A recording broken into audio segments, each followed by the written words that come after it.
Hi everybody, I'm Suhaibu Yehuza.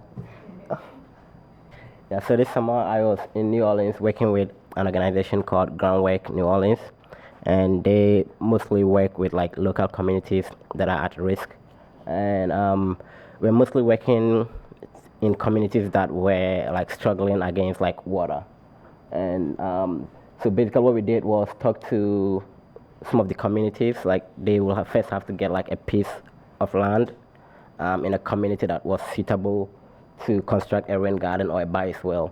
And then how we went about that was we'll do a soil test for the area. And by doing the soil test, you can decide whether it's a suitable site because the water table in New Orleans is very low. So you have to find like a site that is like very suitable to construct a rain garden. And so I work with two students from Tulane, one from Loyola, and another student from Bucknell. And then we work with the local organization. And so we just started by finding out what we were going to do in the piece of land that we get. And then we needed to get permission from the New Orleans Redevelopment Authority and then the Environmental Protection Agency to start it. And so we started with the help of an architect, a local architect, who helped us design like our plan for the site. And so we started. Usually, what a rain garden is, it's of a piece of land that collects like runoff water that will have otherwise just run into the street and flood the whole area. So it collects this water and then drains it and sieves it. And in constructing, we have to decide on the capacity because you don't want to have a rain garden in a particular place that like the water coming in is just too much for the rain garden to hold. So we start by doing all the calculations about the size and then the amount of water that is coming in. And so yeah, the guy in the polo shirt, the blue polo shirt, is the architect that we worked with. So this was one of the sites that we started working on. And to do that, you have to talk to a person who is like willing to maintain it after you have completed like the project because you don't want to have the project sitting there when you are gone and then it'll just like go to rot. And so yeah, this is the U.S. Department of Agriculture's test for like the rain garden. To have the rain garden in operation, you have to have a soil sample that is within like a loamy sandy texture. That way it can absorb like enough water. And you also have to like construct it well enough. Like you have to dig out a portion of the soil and then refill it with like enough gravels to hold back the water that is coming in. And most of the neighborhoods had like scrap metals like all over the area, and then like metal cans from like pesticides and all that. So all this like when it rains, they all seep into the local community and they drain into the. There's a bayou right next by the Lower Ninth Ward, Bayou Bienvenue. So like all the water drains into that, and it's like a huge mess of pollutants. And so this was our plan with the help of the architect.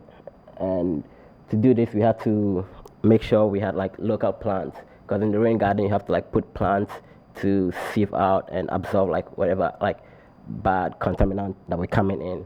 So this was our plan for it, and the agreement was to plant local plants, like indigenous plants, plant species.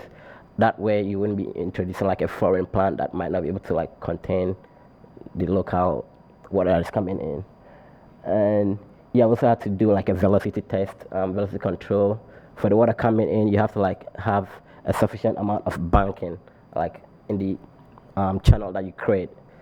Sometimes you have to like either like construct it by not like winding the passage of the water instead of like just letting it go straight. That way you slow down the water, like get like a sufficient velocity that is not too much. And yeah, this was we had to go get like this where I think they were cyruses. Yeah, so you had to get the cyruses from like a local neighborhood who like they were just growing wild. So we go to like the neighborhoods who just like excess of these and then uproot them and then take them to the site that we were going to have the rain garden.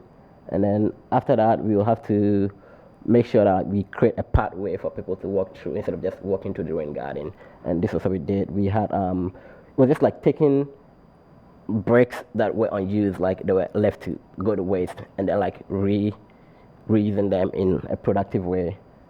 And yeah, besides other than working in constructing rain gardens, we also worked in trying to create awareness about lead pollutant, because most of the people, like most like black people in the lower ninth ward, they were living in houses that were probably like century old, and they had like scrap paint like falling off of it, and they were all like lead based paint. And then by living in these kind of conditions, they inhale all these things without knowing what it is. So we started by building like benches for the rain garden. It was like a huge plot of land. So we started by building like benches and then painting them with like not lead based paint, and then like talking to people like, if you guys are building houses, although it might be cheaper to buy lead based paint, if you invest in like a more like a more expensive but like health conscious paint, you'd be better off like living that way than like just going for the cheap paint.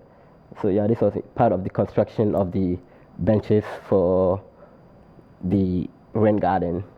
And yeah, after that we talked to a lot of like the locals to like keep volunteering and like take up the initiative of building rain gardens and try not to pollute the environment. And yeah, we had a lot of volunteers who showed up like unannounced, and others like who really showed up like trying to help. And I'm very grateful to Reed and these organizations for making that happen. And yeah, that's it. Thank you.